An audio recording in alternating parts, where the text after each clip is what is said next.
Bueno, ¿cómo les va? ¿Qué dicen? ¿Cómo andan? Buenas noches. ¿Cómo estás, Paulino? Gracias por venir. En principio el paro es Godoy el 11 de agosto. El 11 de agosto vamos a hacer el paro los trabajadores estatales de todo el país, los nacionales, provinciales y municipales. Se están adhiriendo varias organizaciones sindicales, 7 provincias, trabajadores docentes van a parar ese día, también los sindicatos municipales del noroeste argentino. También la CTA Autónoma ha convocado una jornada nacional de lucha, el sindicato de prensa también ha adherido, los agentes de propaganda médica y las organizaciones que están convocando a la movilización de San Cayetano el 7 de agosto, la CETEF, la Corriente Clasista y Barrios de Pie. Nosotros vamos a acompañar, los trabajadores estatales, esa marcha por tierra, techo y trabajo. Ellos también nos van a acompañar a nosotros. O sea que esta iniciativa que hemos tomado de AT está generando adhesiones que expresan de que estamos mal, que la política económica que lleva adelante el gobierno está transfiriendo riquezas del bolsillo de los más pobres a los sectores más concentrados de la economía. Eso está generando baja del consumo y graves problemas de desocupación, no se frena con los despidos y bueno, y la recesión que nos está afectando a todos. Entonces, el paro creo que va a ser muy importante en todo el territorio nacional. Calvete, antes de ir a lo macro con Martín y después bajar a lo micro inclusive, ¿qué está pasando en el consumo? Digamos, ¿hay segundas marcas? ¿Hay una real caída en todos los segmentos? ¿Hay algún segmento que está como a resguardo, preservado? Una caída que viene ya desde el año pasado, ¿no? Desde junio del año pasado, mayo, junio del año pasado, donde vemos en principio un amesetamiento del consumo y una caída muy paulatina, lógicamente a partir de octubre con todo el tema del anuncio de la devaluación por parte de los dos candidatos, que esto previamente fue planteado por los dos candidatos, sumado a las autorizaciones que dio la Secretaría de Comercio en octubre del año pasado para ser aplicadas en diciembre, la primera semana de diciembre del 2015, después de las elecciones, y sumado a la posterior devaluación ya concreta, generó una suerte de tormenta perfecta en el tema de precios, ¿no? Sumado, obviamente, seguimos sumando temas que es la especulación de algunos sectores de gran capacidad de lobby, de gran capacidad de compra. A partir de octubre comenzó una caída muy fuerte, el semestre, creo que fue octubre-abril de 2016, donde encontramos parámetros preocupantes de lo que fue caída de consumo y mucho cambio de hábito en los consumidores. Cambios de hábitos, obviamente, que son coyunturales, ¿no? Por falta de dinero, puntualmente. Lo que sí hemos medido a través de INDECOM, del Instituto de Estudios de Consumo Masivo, es que el bimestre en mayo-junio tuvo una leve recuperación. Le voy a dar un ejemplo, Paulino, un ejemplo muy claro. La película parecería marcar que lo peor tal vez ya pasó y que estamos frente a un repunte. En lo que fue consumo, entendemos que sí, desde los institutos y universidades que estudiamos este tema. Porque además ya estaban salarios nuevos con precios también nuevos. En el primer cuatrimestre hubo mucho de precios nuevos con salarios viejos. Hubo mucho desdoblamiento de paritarias. Es decir, todavía falta que repercuta en el bolsillo de los consumidores mucho desdoblamiento de paritarias. Correcto. Que todavía no se dieron. En el primer cuatrimestre, por ejemplo, para dar una referencia, la leche fluida en sachet, que es el producto que por excelencia de canasta básica que más se comercializa, cayó 3,5%. En el bimestre mayo-junio tuvo una recuperación del 0,8%. Obviamente, para recuperar los niveles históricos no se van a dar en el segundo semestre. Sí entendemos que en el último trimestre y en el primer trimestre del año que viene. Si hacemos una proyección en productos, excepto bienes durables que todavía están en una situación negativa, indumentaria, electrodomésticos, marroquinería, etc. En el caso de productos de alimentación, en lo que son categorías, no hablemos de marcas porque marcas han tenido caída. Categorías, digamos, la perspectiva es que va a subir. La perspectiva es que se va recuperando. Y eso es una muy buena señal teniendo en cuenta que todavía no repercutieron el sueldo no complementario, que se refleja ahora, Sí, aguinaldo. aguinaldo, todo lo que es las nuevas paritarias, algunas medidas que ha tomado el gobierno que son muy acertadas. Bueno, el hecho, algo que se viene reclamando hace muchos años, que es el descuento, es decir, el reintegro del IVA sobre alimentos básicos para los sectores de menos recursos, que muchos dicen, no, bueno, son 300 pesos, 400 bueno, pero pesos. es mucho más que pero nada, pero significa, tal vez para algunos de los que están en esta mesa sea un almuerzo, pero para un jubilado, para un pensionado, para un titular de una AUH, significa en un año una jubilación y media, 2 AUH, que no es menor. Además para una AUH, perdóname Miguel, para el beneficiario de AUH por beneficio, no por beneficiario, 300. Bueno, si vos tenés 3 pibes y cobrás 3 AUH, son 900. Exactamente. Eso es muy importante lo que vos marcás, porque en una casa, probablemente en los sectores más vulnerables, todo lo que compren de alimento tenga el descuento. Exactamente. Entonces, en una familia tipo del segmento D1, D4, que es la base de la pirámide, border línea de pobreza, ahí eso pasa a ser 18.000 pesos al año. Pues son 1.500 pesos en función de 5 hijos, que en muchos casos se da. Convengamos que no es la salvación, pero... No, está bien, pero es mucho más que nada. Hay medidas, y hay otras medidas que seguramente Martín nos va a ampliar, que son muy acertadas, que también venían siendo reclamadas por el sector PYME, por ejemplo, que es el diferimiento de pago de IVA. El diferimiento de pago de IVA 90 días, antes era 20 días, constituye una suerte de crédito blando para la PYME. El sector PYME, no nos olvidemos que es el principal dador de trabajo en el país, claro. Y el 80% de la población económicamente activa del sector privado, porque después tenemos el Estado, que es el gran empleador, pertenece a alguna PYME. Obviamente hay que revertir la matriz donde la hiperconcentración económica, que no es de estos últimos 6 meses, es de los últimos 15 años, no les ha dado lugar a las pymes. Martín. Sí, coincido con algunos de los datos que decía Miguel. La caída de consumo del primer semestre fue muy dura, y fue muy dura básicamente por, bueno, esto que decías vos, precios nuevos contra salarios viejos. Cuando el año pasado todo el mundo se sentó a discutir paritarias, se proyectaba una inflación del 25-30%, terminó siendo 10 puntos más, en el mejor de los casos. Entonces la capacidad adquisitiva de los salarios del primer semestre quedaron 10 puntos abajo, y eso se notó en el consumo claramente.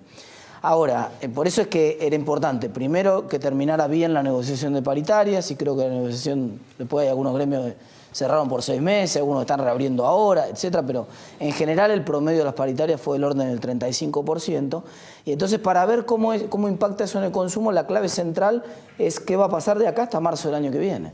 Porque, a ver, para atrás ya está, digamos, los aumentos que ya ocurrieron, sí. Y a mí me acaban de dar 35%, y ese 35% tiene implícita la inflación de los próximos meses, porque mi gremialista no se sienta hasta marzo o abril, salvo el que reabre ahora porque arregló por menos, no se sienta hasta marzo o abril del año que viene a negociar. Entonces, una cosa es que los precios estén más o menos estables, con lo cual ese 35 es un colchoncito con el que llegás bien, la clase media llega relativamente bien a marzo o abril del año que viene, y otra cosa es que la inflación persista en los niveles que vimos en el primer semestre, que son niveles escandalosos, en cuyo caso, obviamente, la capacidad de que no llegas a octubre. Entonces, ahí se juega la clave, en que la inflación baje fuertemente. Hay muchos datos alentadores en ese sentido. Por ejemplo, este fue el primer mes que todas las mediciones que usan precios online pusieron la inflación abajo de 2% mensual, que un poco es, entre muchas comillas, volver a la normalidad que había antes de la crisis de inflación del primer semestre, ¿no? Normalidad, digo muchas comillas, porque es la quinta inflación más alta del mundo, 2%, ¿no? Pero ¿es normalidad? No, es una normalidad con muchas comillas, pero es un nivel de inflación que ahora es con un dólar libre, ahora es con unas tarifas corregidas. Bueno, eso está por verse con el tema de los tema amparos judicial, y la todo esto. Pero la desaceleración que viene mostrando la inflación, si continúa, si persiste en los niveles que la mayoría de los analistas están pensando en el último trimestre, entre 1,5, más cerca de 1,5 que de 2, bueno, con ese escenario, la verdad que el consumo se va a recuperar. Ya hoy hay un dato, te sumo un dato, Paulino. Ayer salió publicado el índice de confianza del consumidor de Universidad de Itela. Ese es un índice que yo sigo mucho porque... Refleja el humor social, ¿no? Refleja muy bien el humor social, muy bien. Es un índice que anticipa muy bien lo que va a pasar en la economía, y que en términos de consumo es un índice que anticipa casi 2 meses antes lo que va a pasar. En los quiebres que vos viste en la historia del índice cuando rebota el índice primero, después 2 meses después rebota el consumo.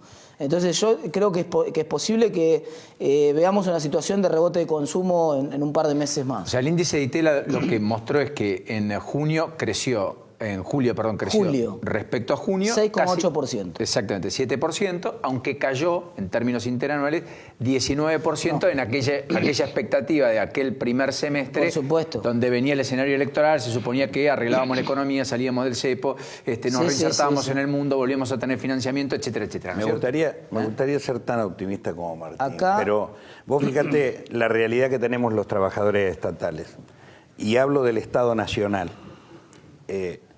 El gobierno acordó con su gremio amigo UPCN un aumento en 3 cuotas del 27%. Y el propio ministro de Economía reconoce que la inflación está en el 42%, medida de año a año. O sea que la pérdida es tremendamente grande. depende, Ahora sí, te corrijo una sola cosita. Depende de cuánto sea la inflación de acá hasta la próxima paritaria. Porque ese 40 y pico que vos contás no es la inflación de este gobierno, es la inflación de medio año anterior y medio de este gobierno. Pero el tema es que la realidad que nosotros tenemos, que ya veníamos perdiendo del año anterior los trabajadores, los ingresos, eso es verdad, veníamos con niveles de ingresos bajos y se agudizaron este año.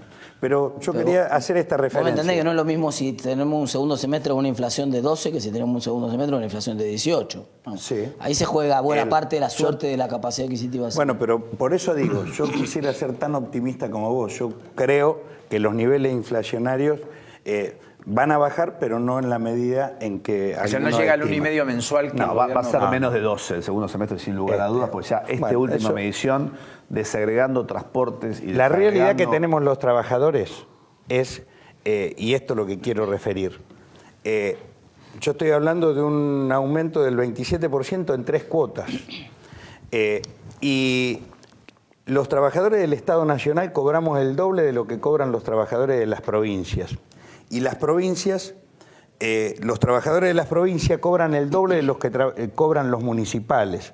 Hay 300.000 trabajadores municipales, más de 300.000... ¿Que ganan cuánto? Que ganan menos del salario mínimo vital y móvil, menos de 6.600 pesos.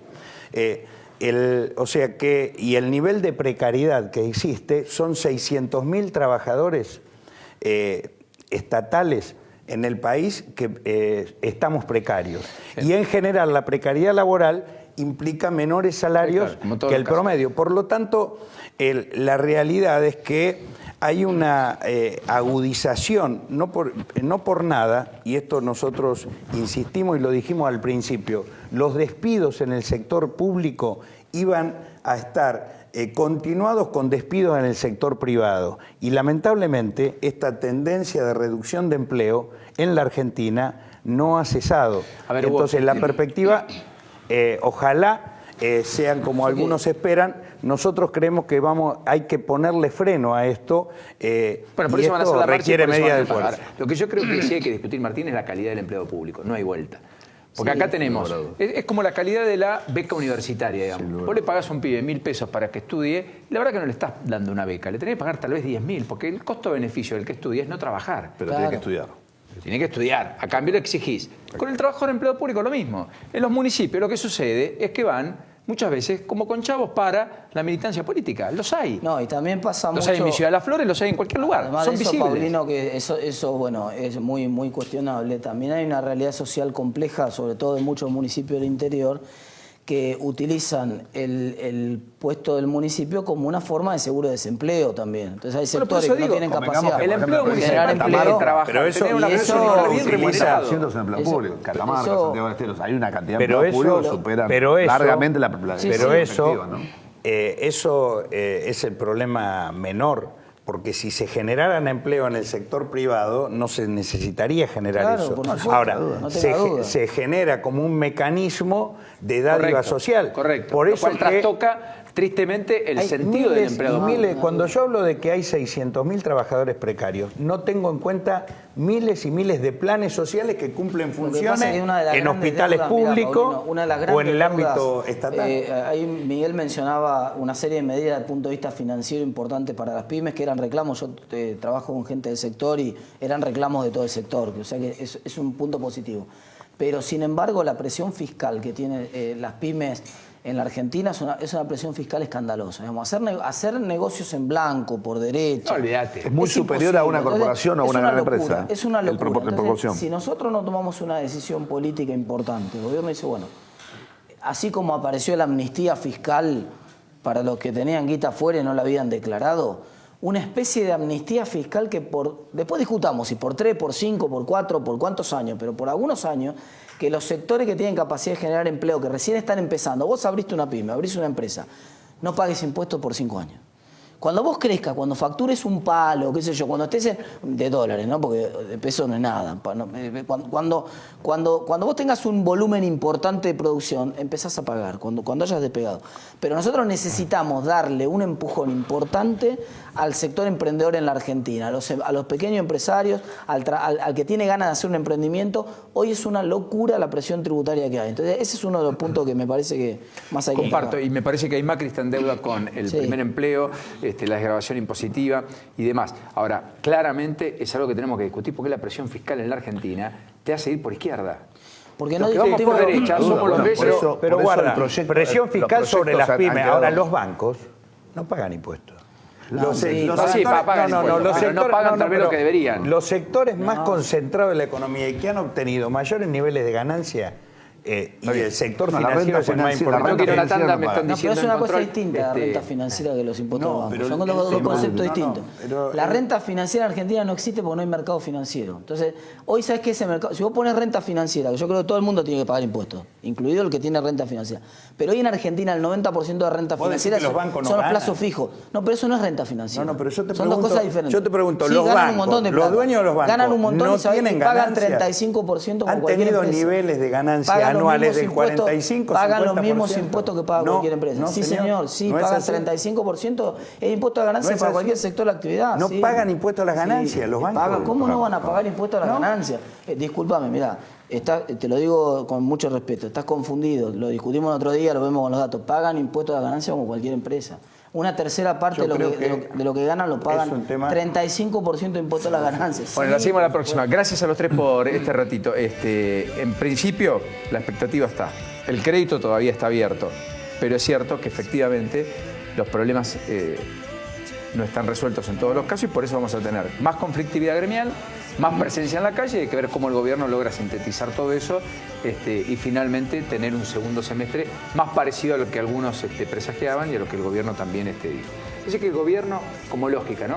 El gobierno está fallando en lo que todo el mundo descontó que iba a hacer bien, que era gestionar, y está acertando en lo que todo el mundo decía que iba a ser una debilidad, que era la cintura política para mantener fortaleza política de gobierno, porque no ha tenido problemas en sacar leyes y demás, ha pactado con los gobernadores, ha logrado conciliar con sectores del justicialismo, es decir, gobernabilidad tiene, política medianamente lo ha hecho bien, entre comillas. No hay debilidad en el gobierno. Ahora, sí lo que hay es problema de gestión en muchas Sí, con áreas. sectores empresarios, como el caso del aceite en estos días, que también fue un conflicto muy Bueno, muy por fuerte, ejemplo, ¿no? ahí está, ahí tenés un... Gracias. No, gracias a vos. Gracias, Paulino. Martín está sacando el nuevo libro. No, hablamos Sí, de eso. La Queda semana para que próxima. viene y seguramente vendré a presentarlo acá al programa con mucho gusto. El título es muy atractivo. Lo que el dinero no puede pagar. Pausa, ya venimos. Carlos Javier McAllister aquí con nosotros y el querido Alejandro Cancelare para los valiosos apuntes de la política. No te vayas.